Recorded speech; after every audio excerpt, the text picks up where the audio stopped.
Cortaremos lazos, pero queremos que la ayuda económica continúe, ¿entendido? Esas fueron las palabras que mi nuera, Sofía, escupió fríamente a través del teléfono el día de la entrega de la nueva casa. Con los 15,000 pesos que yo les daba mensualmente, este matrimonio le pasaba 7,000 a los padres de ella cada mes. Y aún así, después de exigirme un enganche de 4 millones de pesos para su casa, tenían el descaro de tratarme de esta manera. Cortar lazos, pero seguir recibiendo dinero. ¿Acaso existe una propuesta más cínica y conveniente en este mundo? Pero más les valía prepararse. Iban a descubrir muy pronto lo que sucede cuando se subestima a una mujer como yo. Mi nombre es Elena García y tengo 68 años. Han pasado 3 desde que mi amado esposo, Ricardo, falleció a causa de una enfermedad. Fui maestra de primaria durante 40 años, y ahora vivo de mi pensión y de los ahorros que Ricardo me dejó. Desde que él partió, mi hijo Javier y su esposa Sofía comenzaron a contactarme con una frecuencia inusitada. Antes, apenas nos veíamos en Navidad y Semana Santa, pero de repente, se volvieron increíblemente atentos y cariñosos. Mamá, ¿estás bien tú sola? Si necesitas cualquier cosa, llámanos de inmediato, por favor, me decía Javier, llamándome por teléfono hasta 2 veces por semana, un gesto que en un principio me llenó el corazón de calor. Sofía también venía a visitarme de vez en cuando, trayendo consigo a mi nieta de 7 años, Valentina. La casa, normalmente silenciosa, se llenaba con la risa cristalina de la niña. Suegrita, muchas gracias por todo siempre. Valentina está feliz de poder ver a su abuela, decía Sofía con una sonrisa que parecía sincera y radiante. Al verla, tan amable y atenta, yo pensaba con orgullo que mi hijo había elegido a una buena mujer para formar su familia. Pero un día, esa fachada de amabilidad comenzó a resquebrajarse. Javier me pidió hablar de algo importante. Mamá, la verdad es que necesitamos tu consejo, dijo con un tono serio que no le conocía. ¿Qué sucede, hijo?, pregunté, mientras le servía un poco de café de olla en mi cocina, la misma donde Ricardo y yo habíamos compartido miles de mañanas. Javier y Sofía se sentaron frente a mí en la mesa de madera rústica, sus rostros con una expresión solemne y estudiada. Valentina estaba sentada a un lado, muy quieta en su silla, sus pequeños pies balanceándose sin tocar el suelo, con una mirada de tensión que no correspondía a su edad. Es sobre la educación de Valentina, comenzó Sofía, explicando con un cuidado exquisito cada palabra. Usted, mamá Elena, que fue maestra por tantos años, es la persona ideal para aconsejarnos. Queremos darle la mejor educación posible a Valentina. Queremos que aprenda inglés en una buena academia, que tome clases de piano, pero con nuestros ingresos, simplemente no nos alcanza. El sueldo de Javier como administrativo rondaba los 40,000 pesos mensuales. Sofía trabajaba a tiempo parcial en una boutique y ganaba cerca de 15,000. No eran ricos, pero su ingreso combinado de 55,000 pesos debería ser más que suficiente para vivir una vida cómoda y sin carencias. ¿Y de cuánto estamos hablando para esa educación que quieren darle?, pregunté, tratando de entender la magnitud del problema. Sofía, con una libreta en mano como si hubiera preparado una presentación, desglosó los costos. Entre las clases de inglés, el conservatorio de piano y un centro de regularización académica para que se adelante a sus compañeros, necesitaríamos unos 25,000 pesos al mes. La cifra era considerable, casi la mitad de sus ingresos conjuntos. Dudé por un instante, no por el dinero en sí, sino por la repentina y enorme ambición educativa que mostraban. Sin embargo, miré a Valentina, a mi pequeña y dulce nieta, y cualquier duda se desvaneció. Su futuro lo valía todo. Está bien, acepté, con una sonrisa que buscaba tranquilizarlos. Por el futuro de Valentina, es una inversión que vale la pena. Cuenten con mi apoyo. El alivio en los rostros de Javier y Sofía fue casi teatral. Mamá, gracias a ti, Valentina tendrá las oportunidades que nosotros no tuvimos, dijo Sofía, y en ese momento, Valentina se giró hacia mí, sus ojos grandes y brillantes. Gracias, abue. Voy a estudiar mucho, te lo prometo, exclamó, corriendo a abrazarme. Sentir sus bracitos rodeando mi cuello disipó cualquier sombra de duda. La calidez de ese abrazo era todo lo que necesitaba. Gracias, mamá. Con esto, podremos asegurar que no le falte nada en su educación, añadió Javier, con una expresión de gratitud que parecía genuina. Gracias a que Ricardo fue siempre un hombre previsor y hábil con las inversiones desde joven, me había dejado un patrimonio considerable, cerca de 12 millones de pesos. Mi hijo y su esposa no conocían la cifra exacta, pero sabían que yo vivía con holgura y sin preocupaciones económicas. Los primeros meses después de que comencé a darles los 25,000 pesos mensuales, todo fue miel sobre hojuelas. Las llamadas y visitas se llenaron de agradecimientos y reportes entusiastas. Mamá, no lo vas a creer. Valentina ya está empezando a formar frases en inglés, me contaba Javier. Y en su clase de piano, la maestra dice que tiene un talento natural. La felicitó delante de toda la clase, añadía Sofía, mostrándome videos de Valentina tocando escalas simples en un teclado. Cada noticia era un bálsamo para mi corazón. Sentía que, de alguna manera, estaba contribuyendo activamente al crecimiento y la felicidad de mi nieta. Estaba invirtiendo en su futuro. Pero en ese momento, yo no podía ni imaginar la red de engaños que se tejía a mis espaldas, utilizando mi buena fe como hilo. Pasaron unos 2 meses desde que comenzó mi ayuda económica cuando empecé a notar cambios sutiles pero inquietantes. La actitud de Javier hacia mí se volvió más distante, casi formal. Cuando venían de visita con Valentina, la conversación giraba inevitablemente en torno al dinero y, una vez que el tema se agotaba, se marchaban con prisa.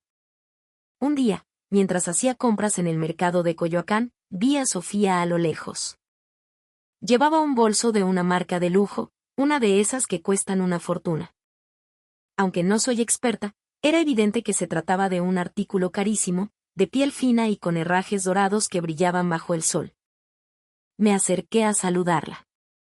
Sofía, qué gusto verte. ¡Qué bolso tan bonito! ¿Es nuevo?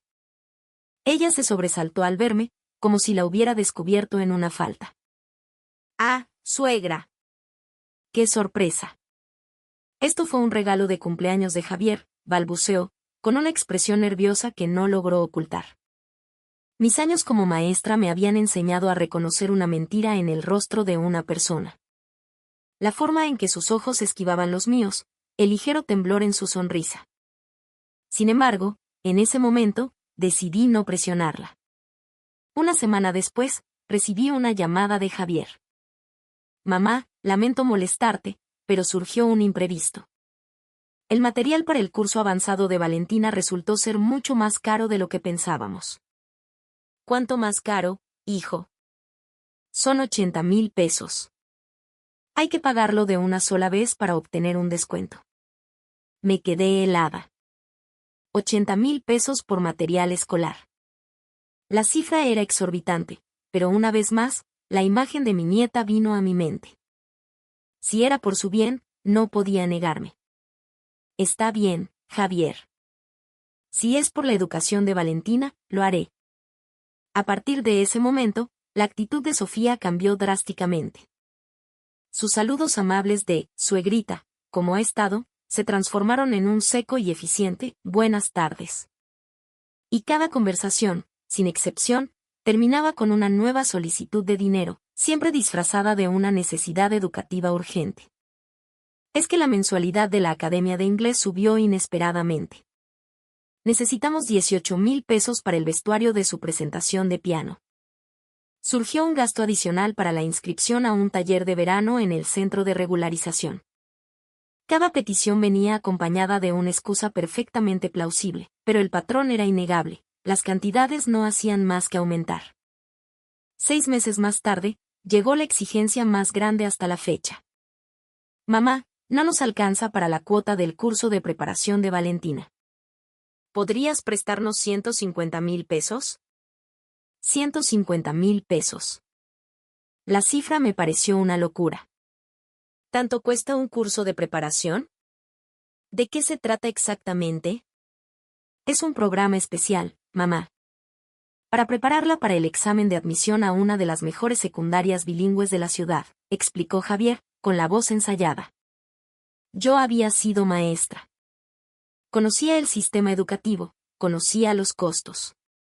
150,000 pesos era una cantidad desproporcionada.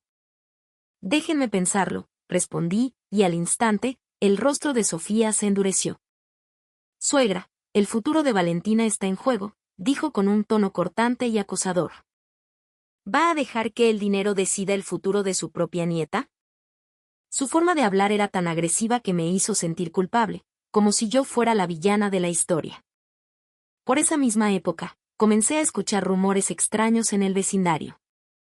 Doña Isabel, mi vecina de toda la vida, me contó que los padres de Sofía, los señores Mendoza, andaban presumiendo por todas partes de su buena suerte. Decían que su hija era una maravilla, que los estaba ayudando económicamente y que gracias a ella vivían como reyes. Cuando les pregunté a Javier y Sofía al respecto, Javier lo minimizó con un gesto de la mano. Ah, eso. Solo es una pequeña ayuda que les damos a los padres de Sofía. Nada importante. ¿Una ayuda?, pregunté, sintiendo una punzada de inquietud. Claro, mamá. Somos familia, es normal ayudarnos entre nosotros.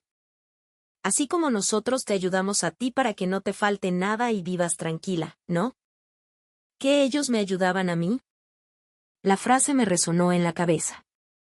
Era yo quien les daba una cantidad considerable cada mes, y aún así, él lo presentaba como si yo fuera la beneficiaria de su generosidad. Esa pequeña distorsión de la realidad encendió una primera alarma en mi interior. Días después, mientras caminaba hacia la panadería, vi a los señores Mendoza subirse a un coche de lujo completamente nuevo. Brillante, imponente, un modelo del año que claramente no correspondía al estilo de vida de dos jubilados. Más tarde, por medio de doña Isabel, me enteré de que lo habían comprado a crédito, con una mensualidad de 12,000 pesos. Ese coche es carísimo, Elena, me comentó mi vecina mientras elegíamos el pan dulce. Pero los Mendoza viven de su pensión, ¿cómo pueden pagarlo? Me detuve en seco. Una idea terrible cruzó mi mente, una sospecha que se sentía como un trozo de hielo en el estómago. La coincidencia era demasiada. Las cosas solo empeoraron. Cuando empecé a pedirles detalles sobre cómo se gastaba el dinero que yo les daba, pidiendo recibos o facturas, la actitud de mi hijo y mi nuera se volvió gélida. Mamá, tu insistencia está estresando a Valentina, me dijo Sofía por teléfono, su voz llena de un reproche afilado. A partir de entonces, comenzaron a reducir las visitas. De 2 veces al mes pasaron a una, y luego a una cada 2 meses. Las oportunidades de ver la sonrisa de mi nieta se volvían cada vez más escasas. El colmo fue durante el festival de primavera de la escuela de Valentina. Mi nieta me había llamado, emocionada. Abue, tienes que venir a verme bailar, me suplicó con su vocecita. Pero cuando hablé con Javier, me salió con una excusa lamentable. Lo siento, mamá, pero los lugares son muy limitados este año. Solo para padres. ¿De verdad? Qué lástima, me hubiera encantado ir, respondí, ocultando mi profunda decepción. Días después, doña Isabel me contó la verdad. Los padres de Sofía no solo habían asistido al festival, sino que después se habían ido todos a comer a un restaurante elegante. Se veían tan felices, Elena. Se tomaron una foto familiar con Valentina en medio de ellos dos. Una familia perfecta. La noticia me atravesó el pecho como una daga. Yo había sido excluida, mientras que los otros abuelos eran recibidos con los brazos abiertos. Lo mismo ocurrió para el cumpleaños de Valentina. Le compré un set de construcción educativa, uno de esos que estimulan la creatividad y el pensamiento lógico. Cuando se lo llevé, Sofía me lo devolvió con una expresión de falso pesar. Suegra, le agradezco el detalle, pero esto no va con nuestro método educativo, dijo, rechazando el regalo que yo había elegido con tanto cariño. ¿Método educativo? Últimamente, Valentina se ha vuelto muy materialista. Seguramente es porque se acostumbró a recibir tantos regalos de usted, insinuó, haciéndome sentir como si yo fuera una mala influencia para mi propia nieta. Sin embargo, al día siguiente, Valentina me mostró en una videollamada la nueva consola de videojuegos que le habían regalado. Mira, Abue, qué padre está. Qué bonita, mi amor. ¿Quién te la regaló? Mis abuelitos, el abuelo y la abuela Mendoza, respondió, feliz. Así que mi regalo educativo no era apropiado, pero una consola de videojuegos sí. La hipocresía era flagrante. La situación se volvió insostenible. Las miradas de los vecinos en la calle cambiaron. Un día, doña Isabel se me acercó, preocupada. Elena, ¿qué pasa con la esposa de tu hijo? ¿Por qué lo dices, Isabel? Anda por ahí quejándose con todo el mundo. Dice que usted es una suegra controladora y que la tiene harta con su intromisión. Me quedé sin palabras. Yo, que siempre había procurado no ser una molestia. Incluso dijo que usted usa el dinero para intentar monopolizar a la niña. Dijo que le llama todos los días para interrogarla sobre cada detalle de la vida de Valentina. Pero si yo apenas llamaba una vez cada 15 días para saber cómo estaban. Y se quejó de que usted le pide cuentas de cada centavo. Dijo, casi llorando, que se siente vigilada todo el tiempo. Esas palabras me hirieron profundamente. Yo no quería controlar a nadie. Solo quería ser parte de la vida de mi nieta, verla crecer. Ir al mercado se convirtió en una tortura. Escuchaba los susurros a mis espaldas mientras esperaba en la fila para pagar. Esa señora de ahí es la que atormenta a su nuera. Qué feo usar el dinero para meterse en todo, ¿verdad? Era evidente que Sofía estaba llevando a cabo una campaña de desprestigio en mi contra. Pero yo aguanté. Por mi familia. Me decía a mí misma que seguramente tenían sus razones, que debía ser paciente, que tarde o temprano entenderían. Y entonces, un día, llegó el golpe definitivo. Mamá, tenemos que hablar contigo. Queremos construir una casa, anunció Javier. Al día siguiente, aparecieron en mi sala con un folleto satinado. Era el proyecto de una casa de 60 millones de pesos en un fraccionamiento privado de lujo. Las imágenes mostraban una residencia moderna, con acabados de mármol, una cocina de diseño y un jardín enorme. Era una casa espectacular, pero completamente fuera de su alcance. Necesitamos que nos ayudes con el enganche. Son 4 millones de pesos, soltó Javier. La cifra me dejó sin aliento. 4 millones de pesos. Y por supuesto, hemos planeado una habitación para usted en la planta baja, mamá Elena, añadió Sofía rápidamente, con una sonrisa ensayada. Queremos darle a Valentina el mejor entorno para crecer. Y además mis padres quieren comprar el terreno de al lado para que todos vivamos cerca. La confusión me invadió. ¿Por qué tenía yo que financiar también la cercanía de sus otros suegros? Se llama convivencia intergeneracional, suegra. Está muy de moda. Ambas familias de abuelos viven cerca para apoyarse mutuamente, explicó con aire de suficiencia. Pero 4 millones es muchísimo dinero, balbuceé. Mamá, el futuro de Valentina depende de esto, exclamó Javier con una intensidad que me sorprendió. Así es, suegra. Para usted, la felicidad de su nieta es lo más importante. No, remató Sofía, sin darme espacio para replicar. Imagínelo. Podrá ver a Valentina todos los días.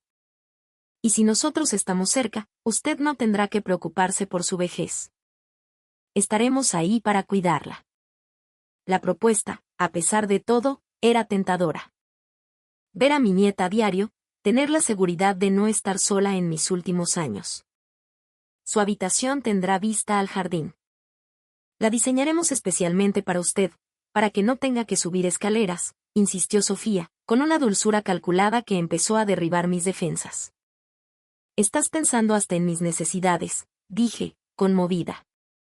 Claro que sí. Somos una familia, dijo, y esa palabra, familia, terminó por desarmarme. Finalmente, accedí.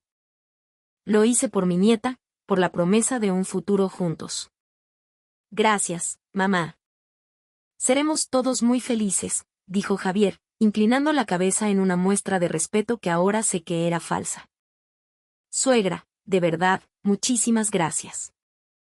Valentina estará loca de contenta, añadió Sofía, con lágrimas fingidas en los ojos. En ese momento, no tenía idea de que esa decisión estaba a punto de cambiar mi vida para siempre, de la manera más brutal que pudiera imaginar. Cuando la fecha de la firma del contrato se acercaba, decidí ir a ver por mi cuenta el terreno donde se construiría la casa. Quería ver con mis propios ojos el entorno donde crecería mi nieta. Al llegar al desarrollo en construcción, vi a Sofía parada junto a su madre, la señora Mendoza. Estacioné mi coche a una distancia prudente y bajé un poco la ventanilla, sin que me vieran. Las dos hablaban animadamente, y en el silencio del lugar, sus voces llegaron hasta mí con una claridad aterradora. De los 25.000 que nos da, 12.000 son para ustedes, ¿verdad?, decía Sofía. El corazón se me detuvo. Sí, hija. Nos ha ayudado muchísimo con la mensualidad del coche, respondió su madre. Pero, ¿no crees que podríamos sacarle un poco más? Ya que estamos, me gustaría vivir con más lujos. Sentí que la sangre se me helaba en las venas. Mi ayuda, destinada a la educación de mi nieta, estaba financiando el coche de lujo de los Mendoza. En cuanto me dé los 4 millones, voy a cortar toda relación con ella. Qué flojera tener que estar aguantando que quiera ver a Valentina a cada rato, continuó Sofía, con una crueldad que me dejó sin aire. Eso sí, cortaremos lazos, pero que la ayuda económica continúe, ¿eh? Sentí una oleada de furia tan intensa que tuve que agarrarme al volante para no gritar. Cortar lazos, pero seguir cobrando. ¿Se podía hacer más vil? Esa vieja parece que tiene mucho dinero. Si la apretamos, seguro que sale más, se burló la madre de Sofía. La mitad de lo que le saques, me lo das a mí. Apreté el volante con todas mis fuerzas. Yo, que las consideraba familia, para ellas no era más que una cartera andante, una fuente inagotable de dinero. Ten cuidado, hija. Si eres muy obvia se va a dar cuenta, le advirtió su madre. No te preocupes, mamá. Esa señora es tan simple con decirle que es, por el bien de la niña, suelta lo que sea, respondió Sofía, y ambas soltaron una carcajada. Imagínate. 25.000 al mes es más que mi sueldo. No pienso soltar esa mina de oro. El sonido de sus risas era como un veneno que se me metía en los oídos. Se estaban burlando de mi amor, de mi buena voluntad. Con las manos temblorosas, encendí el motor y me alejé de allí, con el alma hecha pedazos. Esa noche no pude dormir. Las palabras crueles, las risas burlonas, se repetían en mi cabeza una y otra vez. A la mañana siguiente, me senté frente al retrato de mi esposo Ricardo. Ricardo, mi amor, me han engañado. Me han utilizado, le susurré a la fotografía, mientras las lágrimas corrían por mis mejillas. Pero en medio del dolor, una nueva determinación nació. Se acabó. No voy a permitirlo más. Voy a luchar. El rigor y el sentido de la justicia de mis años como maestra resurgieron con una fuerza arrolladora. A partir de ese momento, comencé a actuar con una frialdad y una precisión que ni yo misma sabía que poseía. Primero, organicé meticulosamente todos los registros de la ayuda que les había dado durante los últimos 2 años. Extractos bancarios, transferencias, todo quedó documentado en una hoja de cálculo. 25.000 pesos mensuales durante 24 meses sumaban 600.000 pesos. Los 80.000 del material didáctico. Los 150.000 del curso especial. Y otros gastos menores que ascendían a 120.000 pesos. El total era de 950.000 pesos. De esa cantidad, al menos 288.000 habían ido directamente a los bolsillos de los padres de Sofía, y probablemente mucho más. Quizás Valentina nunca había asistido a ningún curso especial. Luego, utilizando la tecnología a mi favor, comencé a grabar todas las conversaciones telefónicas con mi hijo y mi nuera. Juntar pruebas era ahora mi prioridad. Decidí buscar el consejo de mi buena amiga Carmen, una ex colega del banco, ahora jubilada. Elena, por Dios, esto es prácticamente un fraude, exclamó Carmen, indignada, después de escuchar mi historia. Recibir dinero bajo falsos pretextos es un delito. Deberías hablar con un abogado inmediatamente. Seguí su consejo. En el despacho de un abogado, descubrí algo muy interesante. Una donación, si está sujeta a condiciones, puede ser revocada si dichas condiciones no se cumplen, me explicó el licenciado Morales. En su caso, usted donó el dinero con la condición explícita de que fuera para la educación de su nieta. El hecho de que se haya desviado para otros fines constituye un claro incumplimiento. Aunque los acuerdos verbales son difíciles de probar, cuando hay engaño y fraude, la situación cambia por completo. Armada con esta información, tracé un plan meticuloso. Le aseguré a mi hijo y a mi nuera que les daría el dinero del enganche, pero retrasé la transferencia. Se los transferiré el próximo mes, sin falta, les dije, indicándoles que le comunicaran a la constructora que el pago se realizaría entonces. Gracias, mamá. Nos salvas, dijo Javier, completamente tranquilo. Mientras ellos esperaban confiados, el licenciado Morales y yo preparamos toda la artillería legal. Javier y Sofía, contando con mi dinero, ya habían firmado el crédito hipotecario por 60 millones de pesos. Esto implicaba una mensualidad de casi 300,000 pesos, una cifra imposible de cubrir con su sueldo de 40,000. Para obtener la prueba definitiva, volví a vigilar la casa de los Mendoza. Sabía que Sofía los visitaba los días de semana por la mañana. Esperé durante horas en mi coche, hasta que finalmente, pasado el mediodía, Sofía salió de la casa acompañada por sus padres. Se despedían en la puerta. En cuanto tengamos los 4 millones, el siguiente paso es pedirle una ayuda para el mantenimiento de la casa. Unos 30,000 al mes, decía Sofía, planeando ya su siguiente extorsión. Gracias a esa vieja tonta, nuestra jubilación es una maravilla, se regodeaba su padre. Coche nuevo, viajes, ¿quién lo diría? Resulta que con mi dinero también se habían ido de vacaciones. Lo mejor de todo, añadió la madre de Sofía, es que con la excusa de acercarle a la nieta, nos dará lo que sea. Por fin podré comprarme ese bolso de marca que tanto quiero.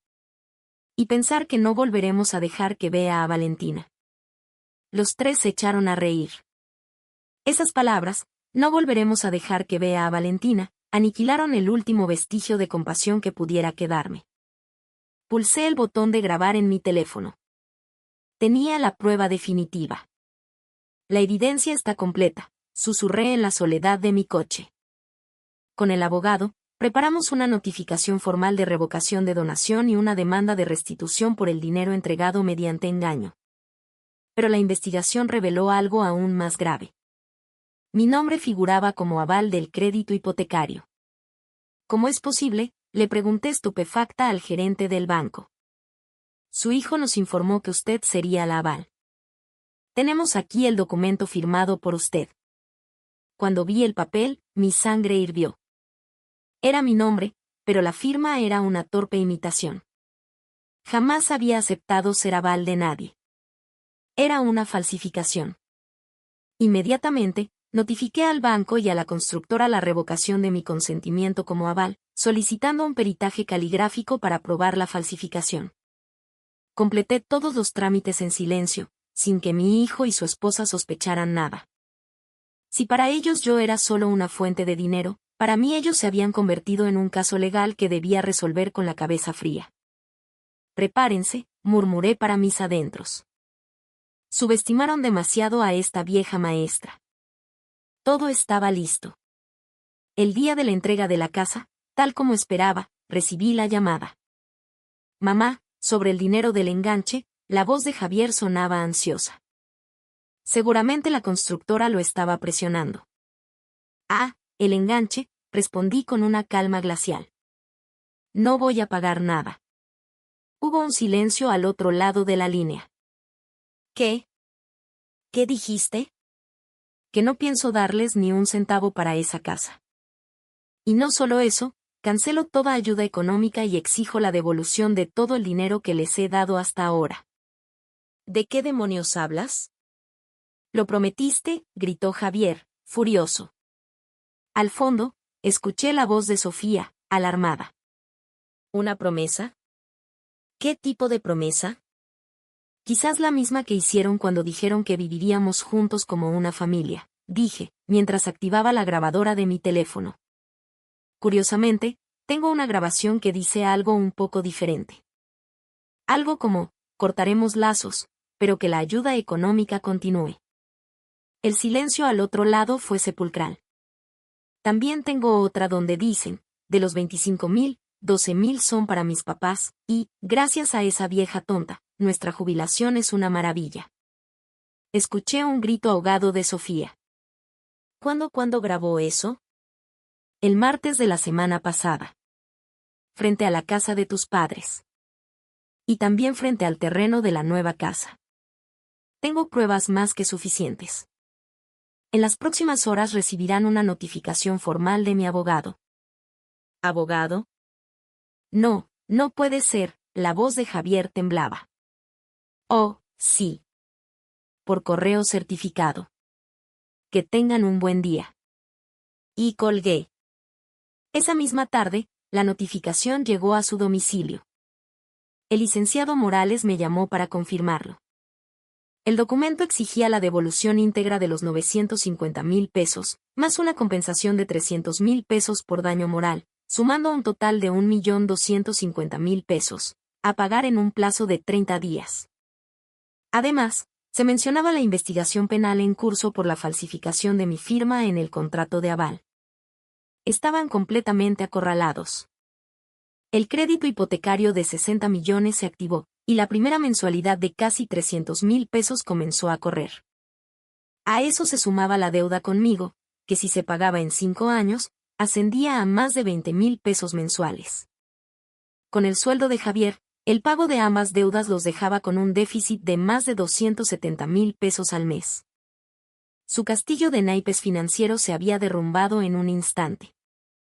Al día siguiente, Sofía se presentó en mi casa, desesperada. Suegra, por favor, tenemos que hablar, gritaba a través del interfono. Rechazo cualquier tipo de contacto con ustedes, respondí con frialdad. Por favor. Me arrodillo si es necesario. Seguiremos ayudándola como siempre. Reconsidere lo del enganche, suplicaba. Y efectivamente, a través de la cámara, la vi arrodillarse en mi puerta, montando un espectáculo que atrajo la atención de todos los vecinos curiosos. Suegra, nos equivocamos. No lo volveremos a hacer. No cortaremos lazos, se lo juro. Piense en Valentina, la pobre es la que más va a sufrir. Su comportamiento es inaceptable y solo me causa más problemas.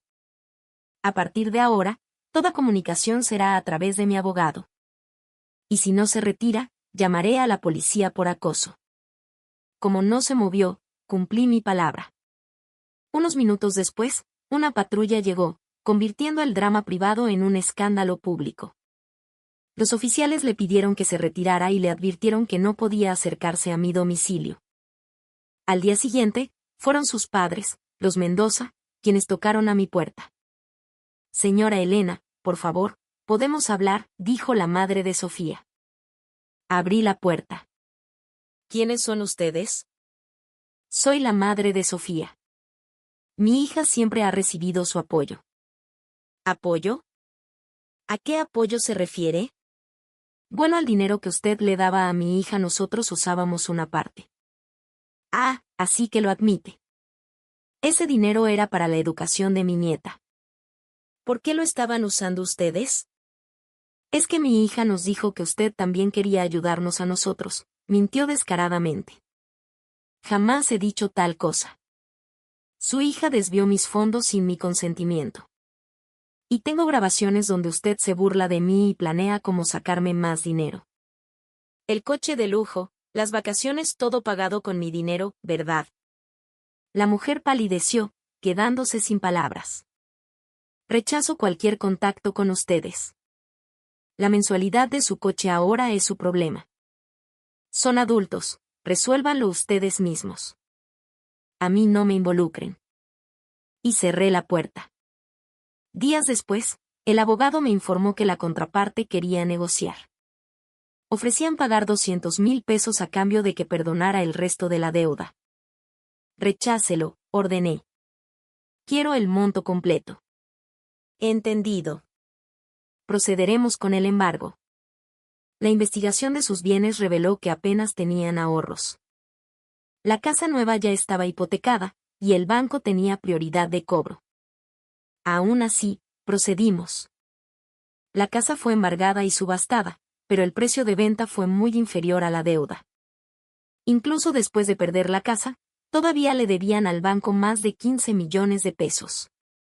Javier fue despedido de su trabajo por el escándalo y tuvo que aceptar un puesto con un sueldo menor. Tuvieron que mudarse a un pequeño y ruinoso apartamento en una colonia popular. Un día, mientras caminaba cerca de la escuela, me encontré con Valentina. «Abue», gritó, corriendo hacia mí. Mi corazón dio un vuelco. «Mi amor, cuánto te he extrañado», le dije, abrazándola con fuerza. «¿Por qué ya no vienes a verme?», preguntó con sus ojitos llenos de lágrimas. Sofía apareció, alarmada. «Valentina, vámonos», intentó llevársela, pero la niña se aferró a mí, llorando. «Quiero estar con mi abue. ¿Por qué no puedo verla?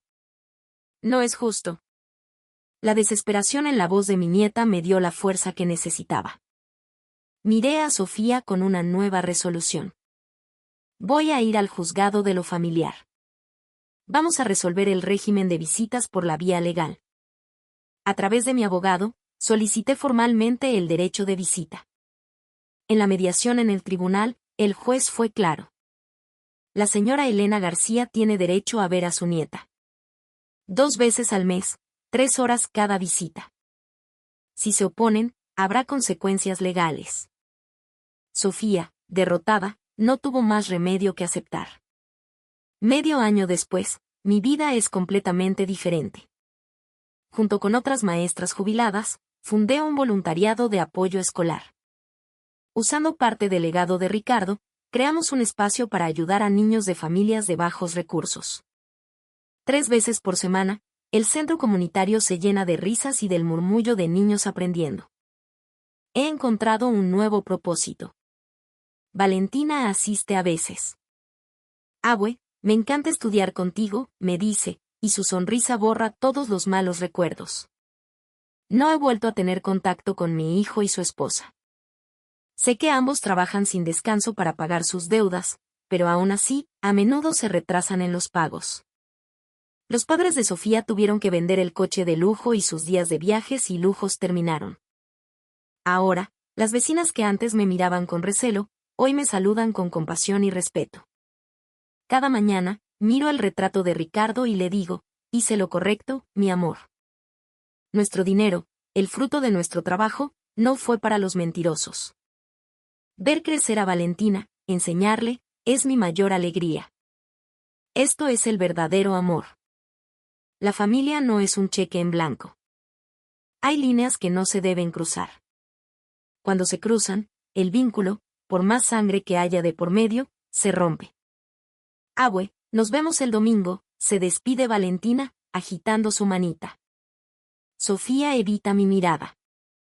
Esas visitas son mi tesoro más preciado, el tiempo que me robaron y que la ley me devolvió. Afuera, el sol de la tarde baña mi jardín de una luz dorada. La paz ha vuelto a mi corazón. El otro día, recibí una carta de Javier. «Mamá, nos equivocamos. Por favor, danos otra oportunidad». La leí y, sin dudarlo, la arrojé a la basura. Pedir perdón es fácil. Pero el hecho de que me vieron como un cajero automático no cambiará. La confianza, una vez rota, no se recupera. Cuando Valentina sea mayor, le contaré la verdad. Le enseñaré que no se debe engañar, que no se debe mentir, y que el amor de la familia no es una excusa para la codicia. Esa será mi última lección para mi hijo. Mi venganza fue completa, legal y justa. Y lo más importante,